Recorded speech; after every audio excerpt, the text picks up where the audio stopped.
أعوذ بالله من الشيطان الرجيم بسم الله الرحمن الرحيم أمن يجيب المضطر إذا دعاه ويكشف السوء رب اشرح لي صدري ويسر لي أمري واحلل عقدة من لساني يفقهوا قولي صدق الله العلي العظيم المدد يا غوث الأعظم المدد يا دستگیر صلوات پڑھ لیں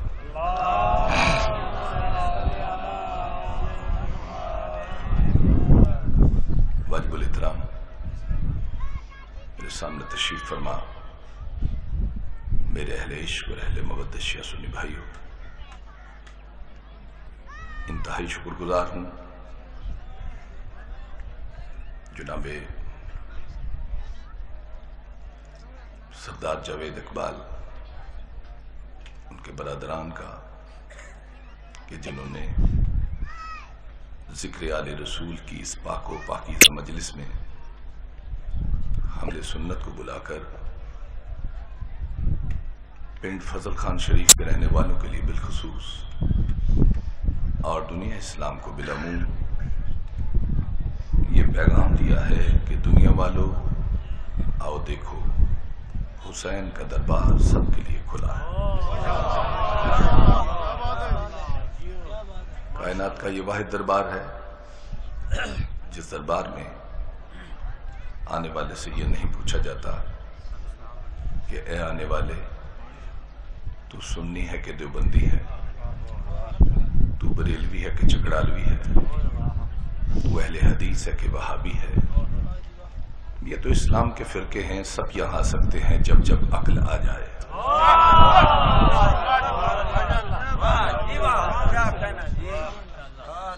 صلوات پڑھتے ہیں۔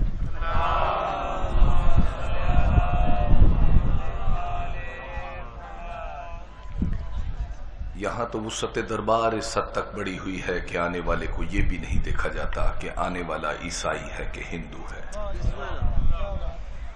سب یہاں آ سکتے ہیں، مگر یہاں آنے کے لیے ایک شرط ہے۔ شرط یہ ہے کہ آنے والے کے دل میں مودت اہل بیت ہو، عشق اہل بیت ہو، معرفت اہل بیت ہو تو وہ یہاں آ سکتا ہے۔ اگر یہ نہیں تو پھر اللہ ہی نہیں چاہتا کہ وہ رجس یہاں آئے، پھر اللہ کسی کوڑا کرکٹ کو پسند نہیں فرماتا کہ ان درباروں میں آئے۔ برادران اسلام، اس گرمی میں کھلے میدان میں جس محبت و پیار کے ساتھ شہزادی کونین صلوات اللہ سلام علیہا کو جس طرح آپ راضی کر رہے ہیں، یقیناً اس عبادت سے بڑی کوئی عبادت نہیں کہ حضور نے فرمایا تھا کہ جس نے میری بیٹی کو راضی کیا اس نے مجھے راضی کیا، جس نے مجھے راضی کیا اس نے خدا کو راضی کیا۔ تو آپ اس شخصیت کو راضی کر رہے ہیں کہ جس کا راضی ہو جانا جنت کی ضمانت ہے۔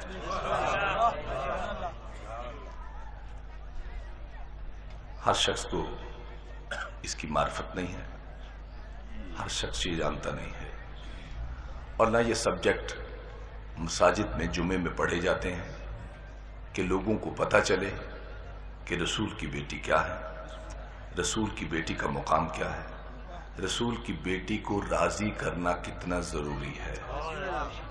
بہت کم لوگوں کو پتہ ہے، اور پتہ اس لیے بھی نہیں ہے کہ جناب سردار بشارت صاحب آگے آ جائیے، پتہ اس لیے بھی نہیں ہے کہ لوگوں نے حضور علیہ السلام کو پہچانا نہیں، ان کی معرفت حاصل نہیں کی، اور اس لیے کہ جو امت رسول کو یہ کہے کہ ہماری چھڑی بہتر ہے اس نبی کی قبر سے، یا جو امت یہ کہے کہ اتنا احترام کرو جتنا بڑے بھائی کا کیا جاتا ہے، تو اس امت نے رسول سے کیا لینا؟ اس امت کو رسول کے خاندان کا کیا علم کہ خاندان کیا ہے، اس امت کو کیا پتا کہ رسول کی بیٹی کیا ہے، جن کی حالت یہ ہو ان کو کیا کہیں گے آپ؟ یہ تو خوش نصیبی ہے کہ آپ لوگ صف ازا بچھا لیتے ہیں اور اہل درد حسینی سنیوں کو بلا کر ان کا درد بھی سن لیتے ہیں کہ سارے سنی یزیدی نہیں ہیں، کچھ حسینی سنی بھی ہیں۔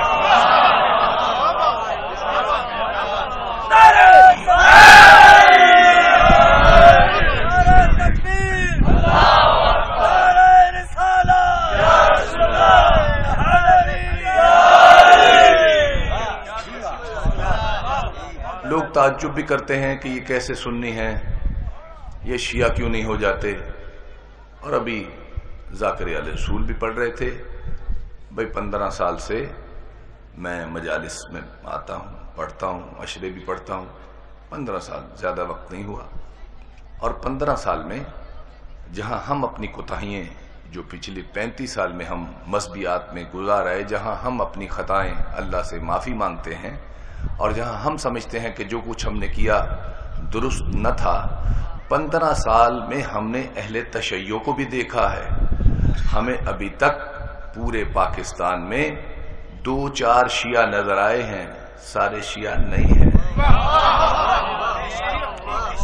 جس طرح کا میں رولڈ گولڈ سنی ہوں، اسی طرح کے آپ رولڈ گولڈ شیعہ ہیں۔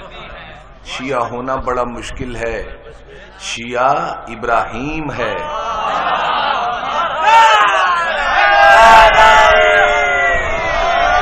شیعہ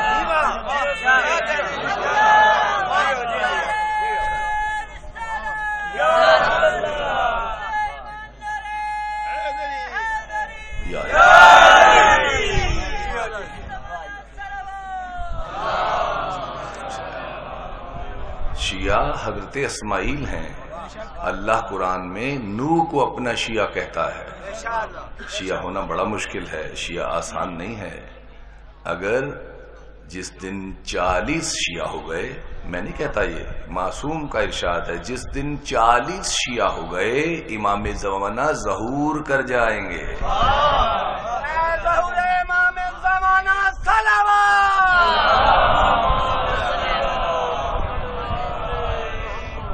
بس محب ہیں، ان سے عشق کرتے ہیں، ان سے محبت کرتے ہیں، ان سے پیار کرتے ہیں، اور پیار اس لیے کرتے ہیں کہ اگر پیار نہ کریں تو اسلام کی قیمت نہیں دے رہے۔ یہ مجبوری ہے، اس لیے کہ ان سے محبت کریں گے تو تب ہم کہیں گے کہ ہم اسلام کی قیمت دے رہے ہیں۔ اگر ہم اسلام کی قیمت دینا چاہتے ہیں، کیونکہ اللہ نے اسلام ہمیں مفت نہیں دیا، اسلام ہمیں قیمت سے دیا ہے، اور قیمت اس کی یہ مانگی ہے قُلْ لَا أَسْأَلُكُمْ عَلَيْهِ أَجْرًا إِلَّا الْمَوَدَّةَ فِي الْقُرْبَىٰ، کہ میں تم سے کچھ نہیں مانگتا سوائے اس کے کہ میری اولاد سے محبت کرو۔ اگر محبت کر رہے ہو تو دین کی قیمت دے رہے ہو، ورنہ سب کچھ حرام کر رہے ہو۔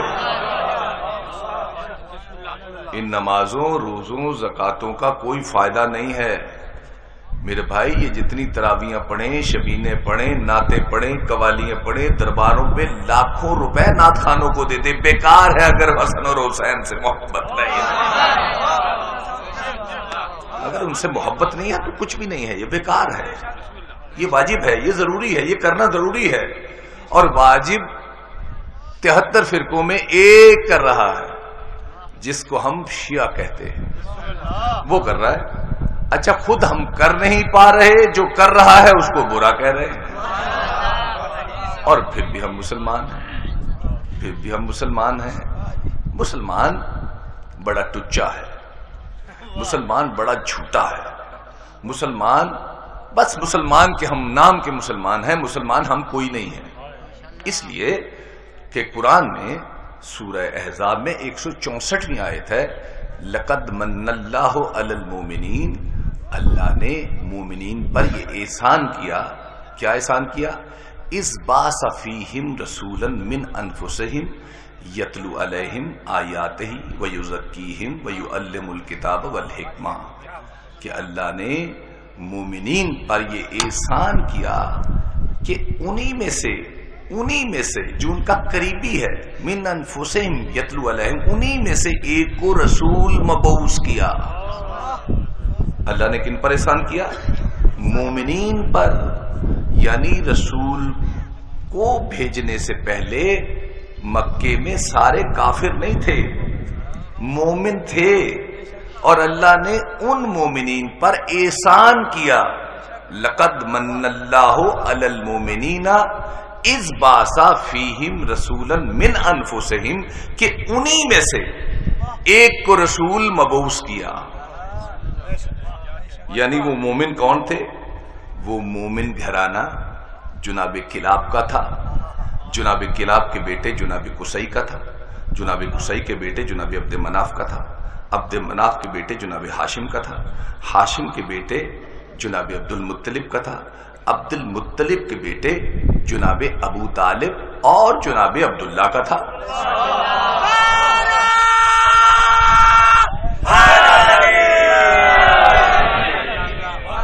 اللہ نے ان مومنین پر احسان کیا کہ انہی میں سے جو ان کے نفسوں میں کا ہے، جو ان کا انتہائی قریبی ہے، دی نیئرسٹ، جو بہت قریب ہے، انہی میں سے ایک کو رسول مبعوث کیا۔ یعنی اللہ چاہتا تو ابو طالب کو بھی رسول بنا سکتا تھا، اللہ چاہتا تو عبداللہ کو بھی رسول بنا سکتا تھا، اللہ چاہتا تو عبد المطلب کو بھی رسول بنا سکتا تھا، لیکن اس نے چاہا کہ چونکہ ابو طالب کے وہ بہترین کارنامے، حضرت عبداللہ کی بے پناہ غریبوں کی خدمات، جناب عبد المطلب کی انسانیت کی بے پناہ خدمات، جناب ہاشم کی بھوکوں کو روٹی دینا، امن پھیلانا، خدمت کرنا، یہ سب کچھ ان کی سخاوت، ان کی دریا دلی، ان کی محبت، انسانیت دوستی دیکھ کر اللہ نے ان پر احسان کیا کہ انہی میں سے ایک نبی مبعوث کر دیا۔ یہ اللہ نے احسان کیا، ان کو انعام دیا ہے کہ ہم تمہیں میں سے اپنا ایک پیارا حبیب بناتے ہیں جو تمہارے نفسوں میں کا ہے، تمہارا قریبی ہے۔ تو جب اللہ نے اپنے حبیب کے انتہائی قریبیوں کو مومن کہا، یعنی عبداللہ مومن ہے، ابو طالب مومن ہے، عبد المطلب مومن ہے، جناب ہاشم مومن ہے، جناب قصی مومن ہے، جناب کلاب مومن ہے۔ جب یہ سارے مومن ہیں جو حضور علیہ الصلوۃ والسلام کے کون ہیں؟ بڑے ہیں، حضور کے پہلے جو ہیں، جو حضور سے بڑے ہیں وہ سارے مومن ہیں، اور جو حضور سے چھوٹے ہیں ان میں حضرت علی علیہ السلام ہیں، ان میں حضور علیہ الصلوۃ والسلام کی بیٹی جناب فاطمہ الزہرا صلوات اللہ سلام علیہا ہے، ان چھوٹوں میں امام حسن علیہ السلام ہے، ان میں امام حسین علیہ السلام ہے، ان میں امام حسین علیہ السلام کے بیٹے امام زین العابدین ہیں، ان میں امام محمد باقر ہیں، ان میں امام جعفر صادق ہیں، ان میں سرکار موسیٰ کاظم ہیں، ان میں سرکار علی رضا ہیں، سرکار محمد تقی ہیں، علی نقی علیہ السلام ہیں، اور پھر امام حسن عسکری ہیں، اور غیبت میں امام زمانہ امام مہدی علیہ السلام ہیں۔ اب ہم مسلمانوں نے کیا جو یہ میں کہتا ہوں کہ ہم مسلمان بڑے ٹچے ہیں، ہم بڑے منافق ہیں، ہم بڑے رسوائے زمانہ لوگ ہیں، ہمارا کوئی کردار نہیں ہے۔ نمازیں پڑھنے سے انسان کا کردار نہیں بنتا۔ ہم نے رسول سے وفا کیا کی؟ رسول سے ہم نے وفا یہ کی کہ جو رسول کے بابا ہیں، چچا ہیں، گرینڈ فادر ہیں، گریٹ گرینڈ فادر ہیں، لگڑ دادا ہیں، چگڑ دادا ہیں، جتنے حضور کے بڑے ہیں ان تک ہماری رسائی تو نہ تھی۔ ہم نے کیا کیا؟ ہم مسلمانوں نے یہ کہہ دیا کہ سارے کافر ہیں۔ کیا کہا؟ سارے کافر۔ اللہ کچھ کہہ رہا ہے، مسلمان سارے کافر۔ اور چلیے جو بڑے تھے ان کا تو ہم نے کریکٹر اسیسینیشن کر دیا، ان کی کردار کشی یہ کہہ کر دی کہ سارے کافر تھے۔ اب نیچے آئیے، جو رسول کے چھوٹے تھے، جن کے بارے میں رسول اللہ صلی اللہ علیہ وآلہ وسلم نے کیا کچھ نہیں کہا، کیا کیا تعریفیں نہیں کی، کیا کیا ان کے فضائل نہیں بیان کیے، ہم نے یہ کیا کہ بڑوں کا کریکٹر اسیسینیشن کر دیا اور چھوٹوں کا فزیکل اسیسینیشن کر دیا۔ یہ ہم نے کیا کہ نہیں؟ یہ بات کریں تو آگے بڑھوں۔ یہ ہم نے کیا ہے۔ ہم مسلمانوں نے، کلمہ پڑھنے والوں نے رسول کے جو بڑے تھے ان کا کریکٹر اسیسینیشن کیا، اور جو رسول سے چھوٹے تھے ان کا فزیکل اسیسینیشن، یعنی انہیں قتل کر دیا، ان کی کردار کشی، ان کو قتل کر دیا۔ پھر بھی ہم کہہ رہے ہیں یا رسول اللہ ہم قربان جائیں۔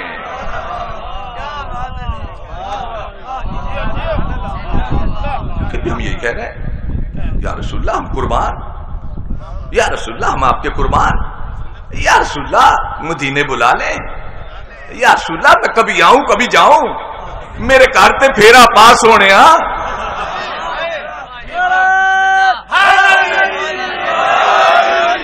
یہ سب کچھ ہم کر رہے ہیں۔ اور اگر کسی جگہ کوئی یہ کہہ دے نعرہ تکبیر، نعرہ رسالت، نعرہ حیدری، تو تیسرے نعرے پہ سب کو موت پڑ جاتی ہے۔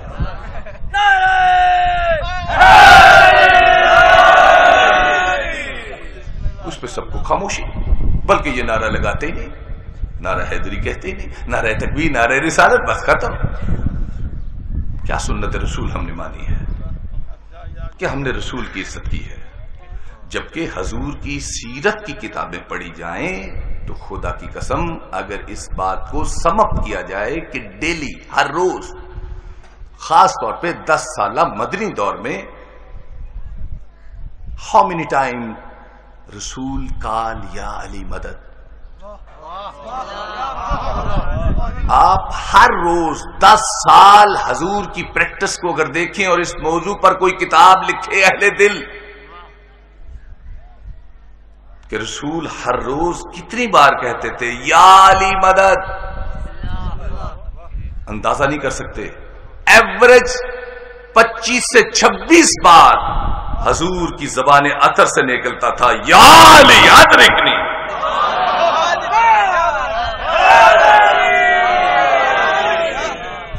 حضور کی زبان سے نکلتا تھا یا علی ادرکنی، یا علی ادرکنی، یا علی ادرکنی، یہ نکلتا تھا حضور کی زبان سے۔ حضور کی باقی سنتیں کسی نے نہیں مانی تو اس سنت کو کیوں مانے گا؟ بھئی غدیر میں رسول نے سب کو دونوں ہاتھوں پر اٹھا کر دکھا دیا تھا اور سب کو بتا دیا تھا۔ دیکھیے بڑا مشکل ٹاپک مجھے دے دیا انہوں نے، اور اتنا گہرا یہ موضوع ہے سرکار ابو طالب علیہ السلام کا کہ میرا دل روتا ہے، اندر سے میں دکھتا ہوں جب اس موضوع پر پڑھتا ہوں، اس لیے کہ میں اپنے آپ کو قابو میں نہیں رکھ سکتا کہ ہم نے کیا کیا ظلم کیے ہیں رسول کے اجداد کے ساتھ۔ ہم نے کیا کیا ہے، ہم نمازیں پڑھ لی ہیں، بسترے باندھ لیے ہیں، اور مسجدیں علیحدہ علیحدہ کر لی ہیں ہم نے۔ یہ بریلویوں کی مسجد ہے، یہ دیوبندیوں کی مسجد ہے، یہ اس کی، یہ شیعوں کا گھوڑا ہے، یہ کر لیا ہم نے۔ یہ ہم نے سوچا ہی نہیں کہ عشق رسول میں کون کس منزل پر ہے۔ کہ ایمان سلامت ہر کوئی منگدا، عشق سلامت کوئی ہو، جس منزل تے عشق پچاوے ایمان نو خبر نکائی ہو۔ اللہ تو چاہتا ہے میرے محبوب سے عشق کیا جائے، اس لیے کہ میں بھی عشق کرتا ہوں، اور یہ ماتم عشق ہے، یہ گھوڑا عشق ہے، یہ ذوالجناح عشق ہے۔ مسلمانوں نے عشق کیا ہی نہیں تو ان کو کیا پتا، اس لیے کہ جیلی عاشقوں کے ماننے والے تھے۔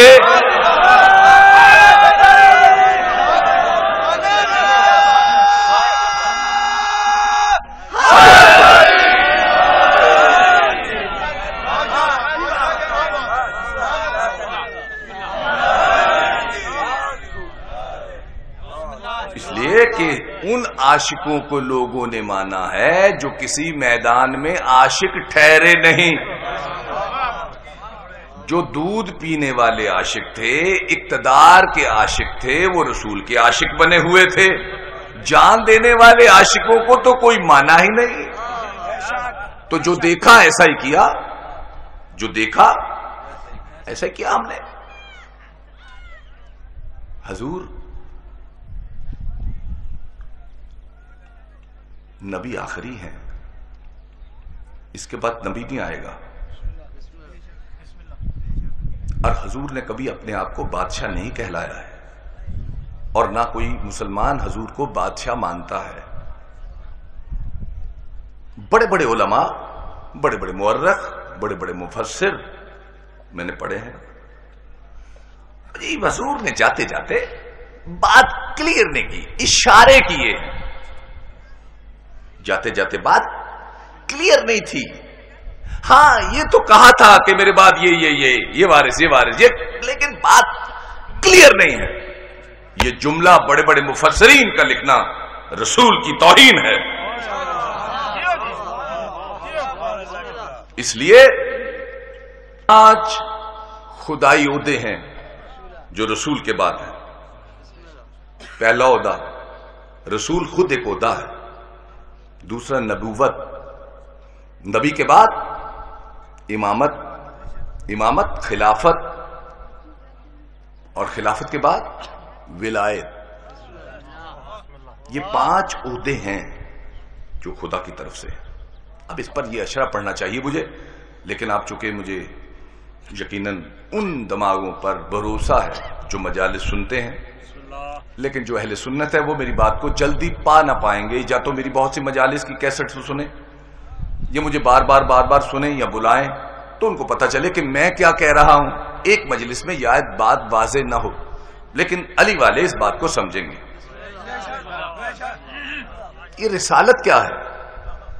رسول 2 منٹ کے لیے بات کو سمجھے. رسول اللہ کی طرف سے بھیجا ہوا پیغمبر، پیغام دینے والا. نبی کسے کہتے ہیں؟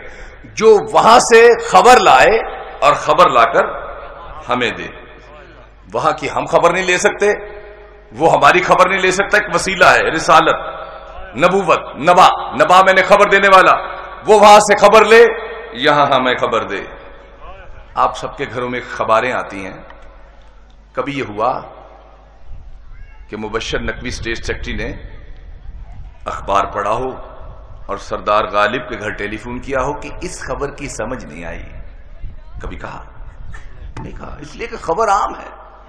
وہ خبر کیا جس کی سمجھ نہ آئے. اور اگر خبر اوپر سے لانے والا صحیح خبر نہیں دیتا اور راؤنڈ دیتا ہے تو وہ نبی نہیں ہے. اگر نبی کے ذہن میں کلیئرٹی نہیں ہے، بات کلیئر نہیں ہے اور واضح بات نہیں کرتا تو وہ نبی نہیں ہے.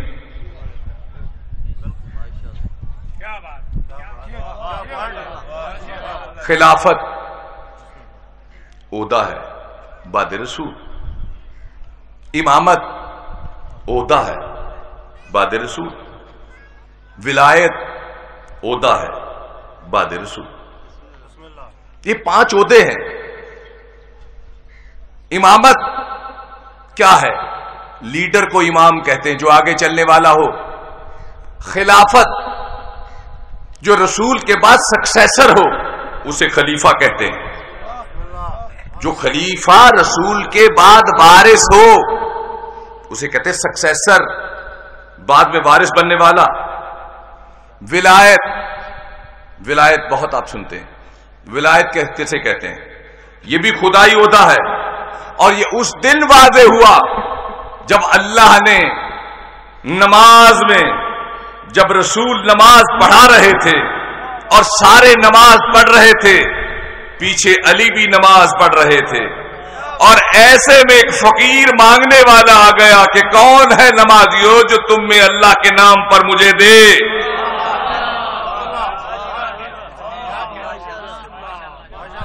تو اسی وقت سب کے کانوں میں آواز پڑی، لیکن علی نے وہ انگوٹھی جو جہیز میں ملی تھی اور جناب سلمان کی انگوٹھی تھی آگے بڑھ کر دے دی کہ جاؤ اے فقیر لے جاؤ.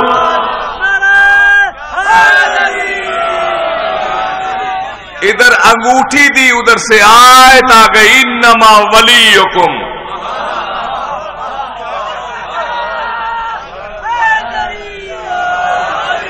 اللہ ولی، اللہ ولی، نبی ولی، اور وہ ولی جو رکوع کی حالت میں انگوٹھی زکات دیتا ہے۔ تو ولی ایک عہدہ ہے۔ اب رسول جا رہے ہیں، مسلمانوں غور کرو، نبی جاتے جاتے کوئی انتظام نہیں کر کے جائے گا، بتا کر نہیں جائے گا کہ قیامت تک کن مضبوط پاک ہاتھوں میں یہ قیادت جائے کہ مسلمان کبھی ذلیل و رسوا نہ ہو۔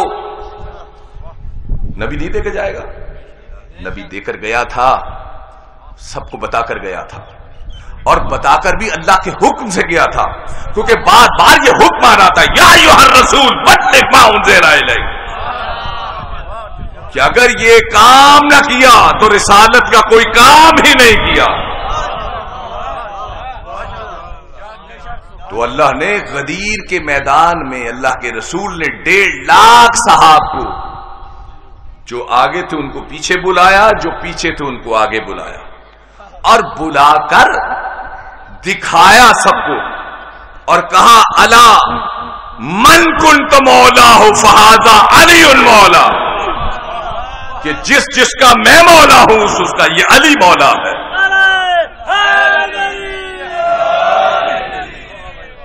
حالانکہ آیت آ رہی تھی وَإِن لَّمْ تَفْعَلْ وَاللَّهُ يَعْصُمُكَ مِنَ النَّاسِ، کہ اگر تم نے یہ نہ کیا تو کچھ نہ کیا، اللہ تمہیں ہر خطرے سے بچائے گا۔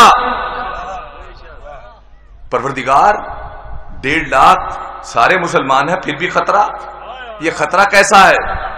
جبکہ 3 رینک سب کے لگے ہوئے ہیں، سارے مسلمان ہیں، سارے حاجی ہیں، سارے صحابی ہیں، پھر بھی خطرہ۔ یہ خطرہ کیسا ہے؟ بھائیو، مجلس ابھی پڑھنی ہے، لیکن یہ تو کربلا نے بتایا کہ اگر اس وقت ڈیفنس فورس نہ رب لگاتا تو اسی دن کربلا ہو جاتی، لیکن رسول نے اپنا کام کر دیا۔ دیر واز نو ایمبیگوٹی، اس میں کوئی کسی قسم کا ابہام نہ رکھا، سب کو دکھا دیا کہ یہ دیکھو جس جس کا میں مولا ہوں اس کا علی مولا ہے۔ یعنی ہم اپنے بعد قیادت ایسے پاک معصوم مضبوط باقیدار ہاتھوں میں دے کے جا رہے ہیں کہ قیامت تک مسلمان کا پرچم بول بالا رہے گا۔ بات دکھا دی، لا اکراہ فی الدین قد تبین الرشد من الغی، جبر نہیں ہے اسلام میں، دکھا دیا، جس کی مرضی ہم مانے، جس کی مرضی ہے نہ مانے، مجھ پر جبر نہیں ہے کہ میں شیعوں کی طرف آؤں یا نہ آؤں، it depends upon me whether I should come اور ناٹ، لیکن آئی ایم ٹوٹلی کنونسڈ کہ 73 فرقوں میں ایک فرقہ ایسا ہے جو ناجی ہے۔ وہ کون سا فرقہ ہے؟ مجھے وہاں جانا چاہیے جہاں سیدہ شباب اہل جنہ کا تذکرہ ہے،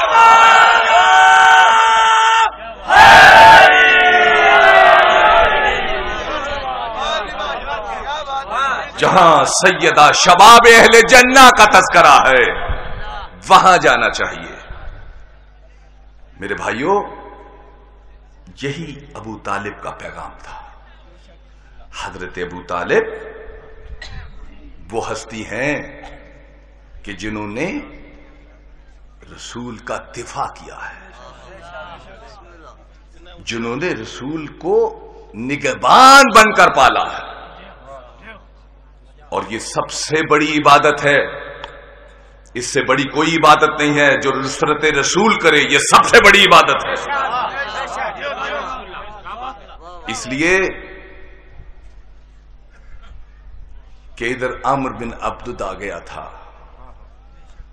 اور آ کر اس نے پکارا، خندق عبور کر کے کہا کہ کون ہے جو میرا مقابلہ کرے؟ اس لیے کہ تمہارے مسلمانوں عقیدے میں جو ہے کہ مجھ کو جو مارے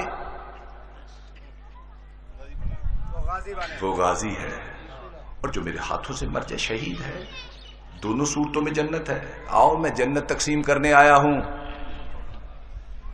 حضور نے سارے صحاب کی طرف دیکھا اور قرآن نے اس کا نقشہ کھینچا. وَإِذْ بَلَغَتِ الْأَبْصَارُ قُلُوبُ الْحَنَاجِرِ کہ ان کے یہاں پنجرے پھنس گئے تھے اور ایسا تھا جیسے جانور کے سر پر پرندے بیٹھ گئے.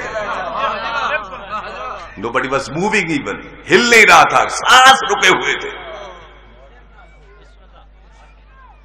اور اتنی بدتمیزی کر رہا تھا وہ کہ آتے آتے اس نے حضور کے خیمے میں اپنا نیزہ چبو دیا. مارا میں نہیں کہہ سکتا, چبو دیا. ادب کی بارگاہ ہے.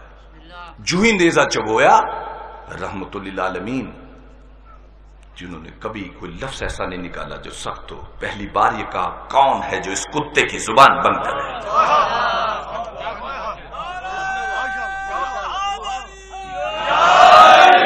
حضور علیہ السلام کا یہ لفظ قیامت تک اتھارٹی بن گیا کہ جو بھی رسول کے گھر پر دروازے پر آ کر بدتمیزی کرے وہ کتا ہوگا.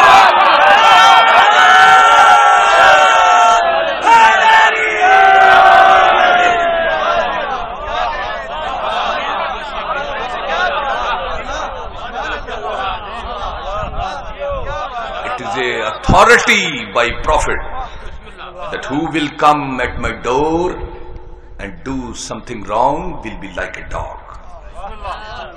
خواہ وہ مدینہ ہو خواہ وہ کربلا, جو بھی بدتمیزی رسول کے در پر کرے گا وہ کتا ہوگا. یہ تصویر ہے, رسول نے فیصلہ کر دیا اور کہا کون ہے جو اس کتے کی زبان بند کرے. کوئی نہیں بولا. اگر کوئی بولا بھی تو یہ بولا کہ یا رسول اللہ یہ تو اتنا بہادر ہے کہ میں اور یہ ایک جگہ سفر میں جا رہے تھے, کچھ ڈاکو ہمیں پڑ گئے تو اس نے اونٹنی کا بچہ اٹھا کر ڈاکوؤں پر پھینک دیا. یعنی بیٹھے رسول کے پاس ہیں, قصیدہ کافر کا پڑھ رہے ہیں.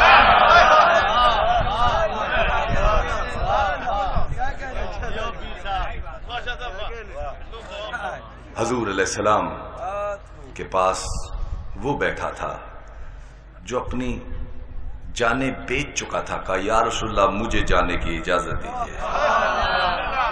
حضور نے یہ ٹخنا دبایا, بیٹھو خاموش, کیونکہ یہ کہہ رہے انا لہو, یا رسول اللہ میں اس کے لیے بنا ہوں. حضور دبا دیتے, ٹھہرو. 3 بار پوچھا, کوئی نہیں گیا, سب خاموش. جب سب خاموش تھے تو حضور نے آخری بار اذن دی کہ جاؤ علی, تم اس کے مقابلے میں جاؤ. اب ساری اہل سنت کی کتابیں استیاب سے لے کے ساری کتابوں میں ہے کہ حضور نے اپنی ابا قبا پہنائی, یہاں تک کہ جو نائلین تھے حضور نے اس کے تسمے علی کے اپنے ہاتھوں سے کسے اور سارا لباس پہنا کر باہر لے آئے. ادھر لشکر کفار, ادھر اپنے, اور سب کے سامنے اٹھا کر اپنا امامہ علی کے سر پر رکھا. قریب سلمان تھے, کہا یا رسول اللہ یہ سارا لباس آپ نے خیمے کے اندر پہنایا, حتیٰ کہ جوتوں کے تسمے بھی اندر کس دیے. یہ آپ نے اپنا تاج جو ہے یہ آپ نے باہر پہنایا. تو حضور علیہ السلام نے فرمایا سلمان میرے بعد جوتیوں پر لڑائی نہیں ہوگی, اس تاج پر لڑائی ہوگی. ہم نے یہ تاج نبوت علی کے آج ہی پہنا دیا ہے. اور ادھر یہ اسلام کا سپاہی چلا تو حضور نے ایک حدیث دی, آج کل کفر کے مقابلے میں کل ایمان جا رہا.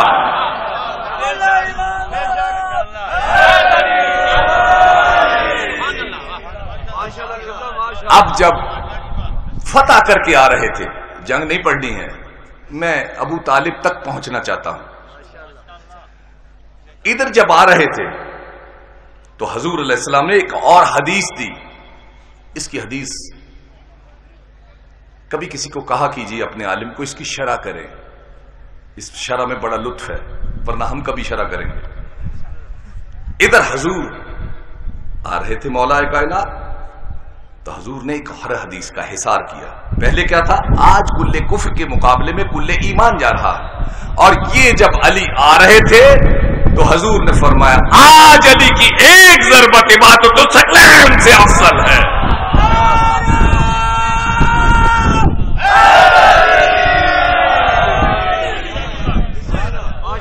عبادت الثقلین کسے کہتے ہیں؟ یہ پوچھا کیجئے کبھی کسی سے کہ عبادت الثقلین کسے کہتے ہیں؟ عبادت الثقلین جتنے بھی ثقل ہیں،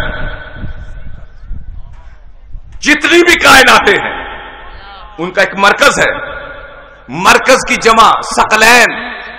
کائنات کے جتنے بھی لوگ ہیں اور جتنے بھی فرشتے اس کی عبادت کرنے والے، آدم کی عبادت، حوا کی عبادت، نوح کی عبادت، ابراہیم کی عبادت، عیسیٰ کا زہد، موسیٰ کی عبادت، سلمان کی عبادت، کائنات کے سارے انبیاء کی عبادت سے افضل عبادت آج کی ضربت علی کی۔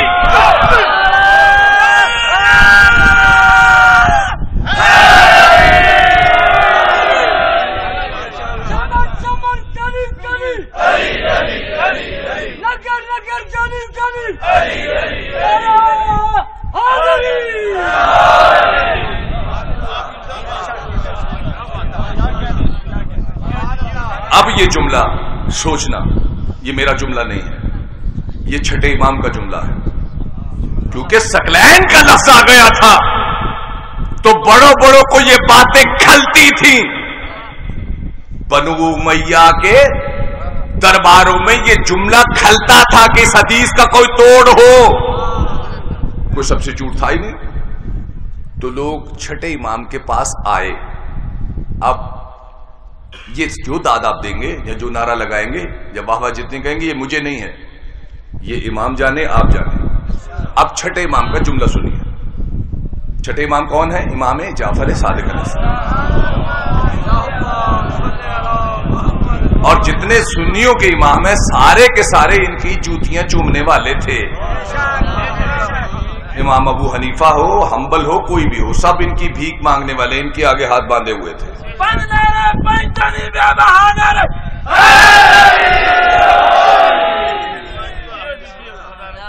کائنات کا سچا امام یہ فرماتا ہے کہ سن، ہم جانتے ہیں کہ عبادت الثقلین کا لفظ تجھے کہاں لڑ رہا ہے، سن ان کی عبادت کا اگر سننا ہے، کائنات کے انبیاء کی عبادتیں، اولیاء کی عبادتیں، اوصیاء کی عبادتیں، پھر خود میں اور میری جد کی ساری عبادتوں سے بھی علی کی ضربت افضل ہے۔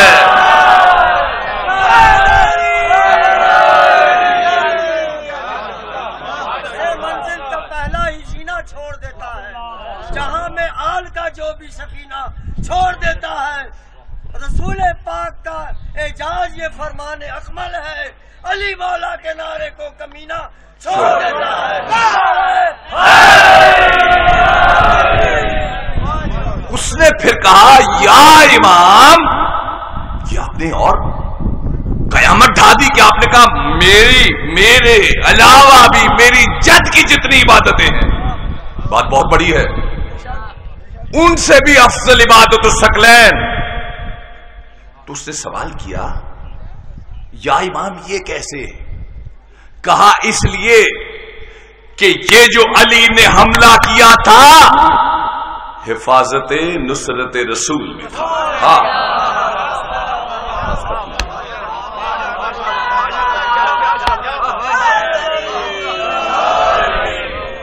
یہ نصرت رسول میں تھا، رسول کے لیے یہ سب کچھ کیا۔ اگر علی نے کیا تو یہ لیا کہاں سے؟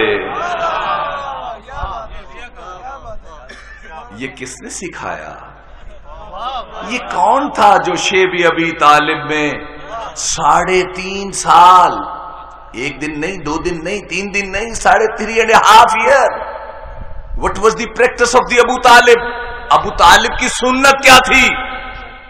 یہ رات کو 4 پائیے ہیں، یہاں بیٹا طالب ہے، یہاں عقیل ہے، یہاں جعفر ہے، یہاں علی ہے اور ساتھ محمد ہے. کچھ دوست نما دشمن آتے تھے، دیکھ جاتے تھے کس بستر پر محمد سوتے ہیں. ابو طالب نے کہا ہاں تم بھی دیکھ گئے، تم بھی دیکھ گئے، تم بھی دیکھ گئے، کوئی بات نہیں. آج علی کے بستر پر محمد، محمد کے بستر پر علی. قتل ہو تو علی ہو، میرا محمد بچ جائے. اچھا تم بھی دیکھ گئے، تم بھی دیکھ گئے، تم بھی دیکھ گئے. کیا حرج ہے؟ ابو طالب سے بڑا سیاستدان کوئی نہیں ہے، اس لیے کہ سیاست الہیہ کا وارث ہے. یہ جعفر تم ادھر، محمد ادھر، قتل ہو تو جعفر ہو جائے، میرا محمد بچ جائے. اچھا تم بھی دیکھ گئے، تم بھی دیکھ گئے، تم بھی دیکھ، کوئی حرج نہیں ہے.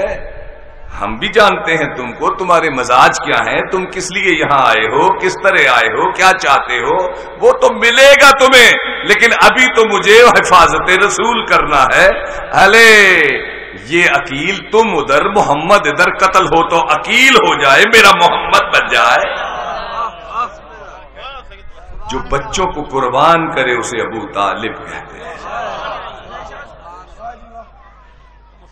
دیوانے ابو طالب پڑھا کیجئے، دیوانے ابو طالب. خدا کی قسم جتنے نعت خان ہیں سب سے کائنات میں پہلا رسول کا نعت خان ابو طالب تھا، جس نے طریقہ بتایا کہ کس طرح قصیدہ میرے بھتیجے محمد کا پڑھو، جس کا تصور اور خیال یہ تھا کہ میرا سب کچھ لٹ جائے، اس محمد کو کوئی گزر نہ آئے. مسلمان کتنا ٹچا ہے بابا جی، اور مسلمان کتنا کمینہ ہے کہ بی اے کی کتاب میں، اور میں اس پاک مجلس سے مطالبہ بھی کروں گا حکومت پاکستان سے، اور چونکہ وزیر اعظم کا یہ حلقہ ہے، کہ ایسے لکھنے والوں کے قلم توڑ دیں اور ایسی کتابیں لکھنے والوں کو کالجز سے نکال دیں اور ایسی کورس کی کتابوں کو جلا دیں جس میں ابو طالب کے بارے میں گستاخی کی گئی.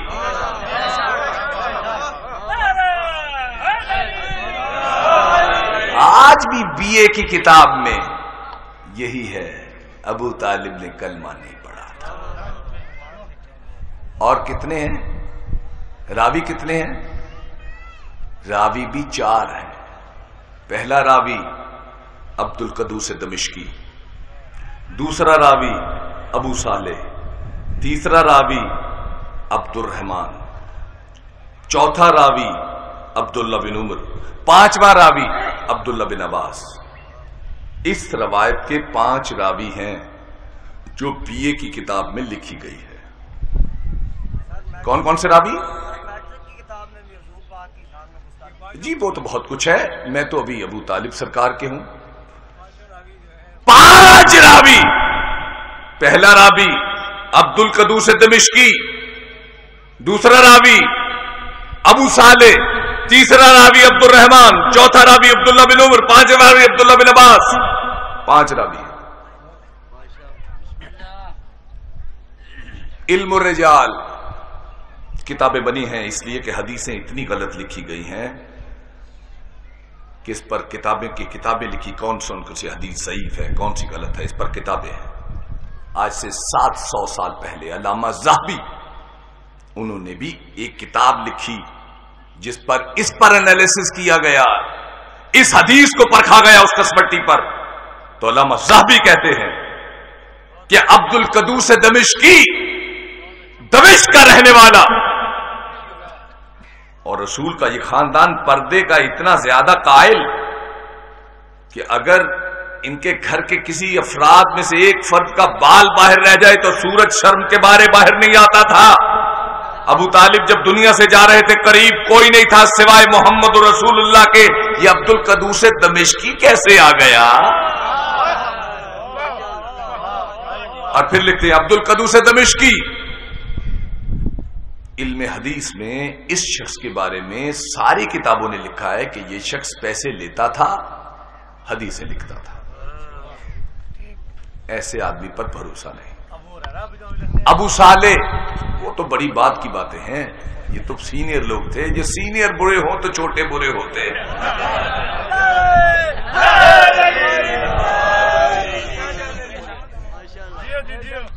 ابو صالح اس کے بارے میں لکھتے ہیں کہ یہ شخص چور تھا.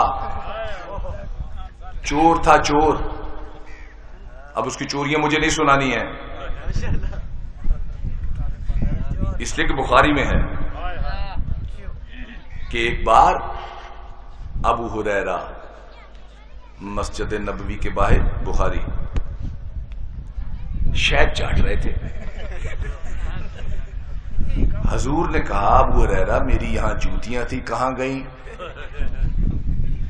کہ یا رسول اللہ چاٹ رہا ہوں. کہ میں تم جوتیاں پوچھ رہا ہوں، تم کہہ چاٹ رہے ہو. کہ یا رسول اللہ بھوک بہت لگی تھی، آپ کی جوتیاں بازار میں بیچ کر شہد لے آیا اور کھا رہا. تو جہاں ایسے راوی ہوں وہاں پھر مسلمان ہم ایک دوسرے کو کافر نہ کہیں تو کیا کہیں. جب در رسول چھوڑ دیں گے، اولاد رسول چھوڑ دیں گے، امامت کو نہیں مانیں گے تو پھر یہ ہوگا جو سب دیکھ رہے ہیں. اب اس کے بعد کون رہ گیا؟ عبد الرحمن. عبد الرحمن کے بارے میں علامہ صاحبی کہتے علم حدیث میں سوائے ایک حدیث کے اس کا کوئی حدیث کا نام ہی نہیں ہے. اب رہ گئے دو راوی، ایک عبداللہ بن عمر، ایک عبداللہ بن عباس. کہتے ہیں کہ جب حضرت ابو طالب علیہ السلام دنیا سے جا رہے تھے، عبداللہ بن عمر کی عمر 3 سال تھی، عبداللہ بن عباس کی عمر 1 سال کی تھی. نہ 1 سال کا راوی ہو سکتا ہے، نہ 3 سال کا راوی ہو سکتا ہے. حدیث چھوٹی ہوئی. یہ بنائی کیوں گئی؟ اس کی ضرورت کیوں پڑی؟ اس لیے کہ جہاں بنی ہاشم تھے وہاں بنو امیہ بھی تھے. یہ بنو امیہ کون تھے؟ یہ پیرلل ہسٹری تو کوئی سناتا نہیں، میں سناتا ہوں. اب وقت بھی چونکہ کم ہو گیا اور میرے بعد مفکر قرآن، مفسر قرآن، بر صغیر کے بہت بڑے عالم دین علامہ ڈاکٹر عبد الحکیم چونکہ تشریف لائیں گے، اور میں نہیں چاہتا کہ میں زیادہ دیر ان کے اور درمیان آپ کو زحمت دوں، لیکن پھر بھی ایک اہل سنت کے ہونے کے ناطے تھوڑا سا حصہ ڈالنا ہے. یہ کیوں ہوئی؟ ایک طرف بنی ہاشم اپنے اخلاقیات، اپنی محبت، اپنے پیار سے پورے خطہ نمائے عرب میں مشہور تھے.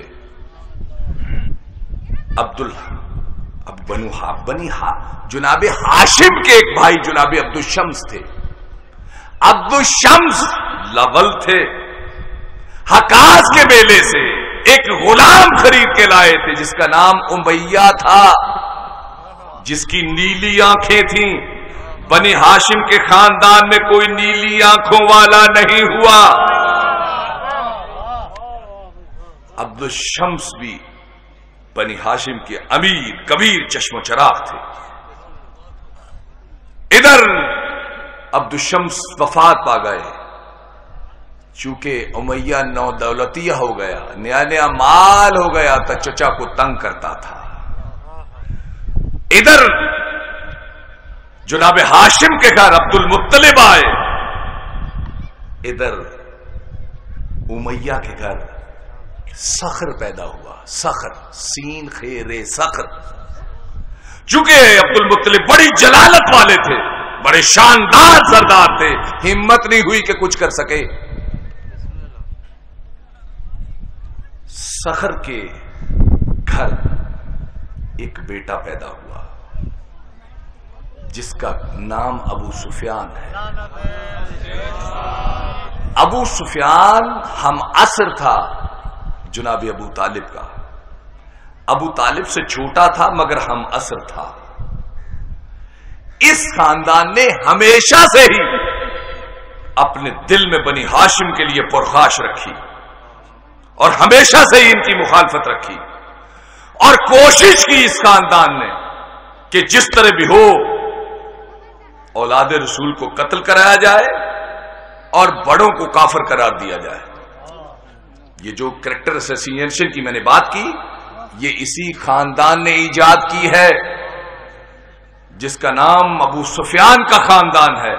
انہوں نے یاد کی کہ رسول کے بڑوں کو کافر قرار دیا جائے اور چھوٹوں کو قتل کر دیا جائے، جبکہ قرآن یہ کہتا ہے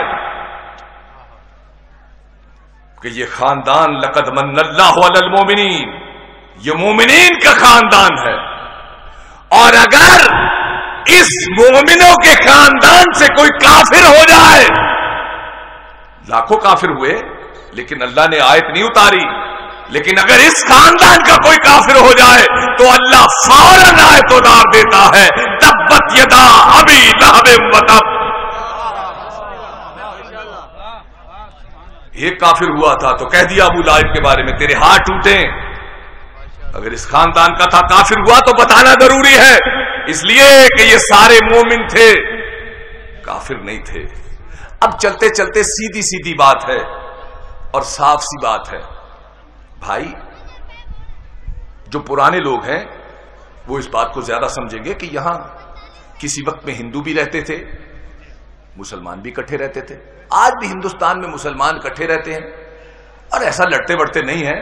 کئی مسلمانوں کے گھر میں بڑے بڑے ہندو ملازم ہیں.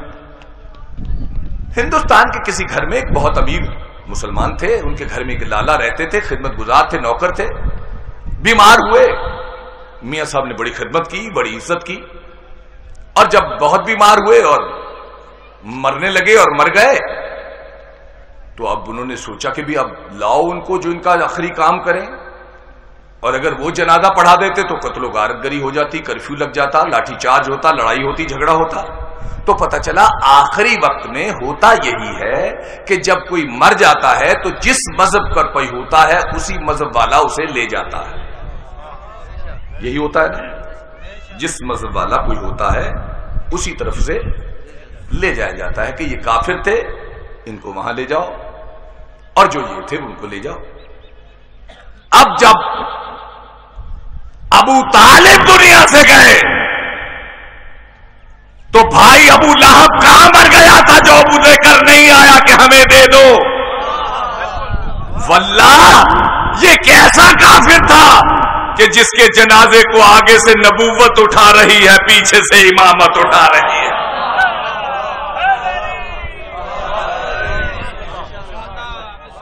یہ کیسا کافر تھا کہ ادھر رسول نے اٹھایا ہے، ادھر امامت نے اٹھایا ہے. اور دفن بھی کہاں کیا؟ بے حوالہ میرے پاس موجود ہے، میں پڑھتا ہوں. حج کرنے جاتے ہیں آپ، جہاں حجر اسود ہے، حجر اسود کا طواف کرتے کرتے آپ آگے آئے تو رکن شامی ہے. رکن شامی سے گول سنگ مرمر کی دیوار چلتی ہے جسے حتیم کہتے ہیں، اس کے آگے رکن عراقی ہے، پھر رکن یمانی ہے، پھر حجر اسود ہے. حاجیوں کو نقشہ سمجھ آ گیا؟ یہ جو حتیم ہے اس میں کیا ہے؟ یہ حتیم میں کیا ہے؟ یہ حتیم کی جو دیوار ہے، اس دیوار میں جناب اسماعیل کی قبر ہے، جناب ہاجرہ کی قبر ہے، اور ساتھ جناب اسماعیل کی 6 بیٹیوں کی قبر ہے.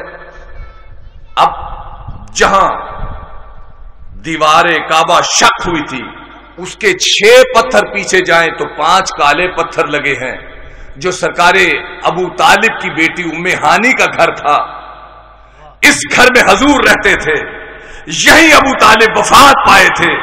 ادھر سے جنازہ اٹھا، حضور علیہ السلام نے اپنے چچا کو جناب اسماعیل کے پہلو میں دفنایا تاکہ قیامت تک مسلمان طواف بھی کعبے کا کرے اور ابو طالب قبر سے دیکھے بھی کہ یہ کیسے مسلمان ہیں کہ کس کافر کے صدقے ہو رہے ہیں.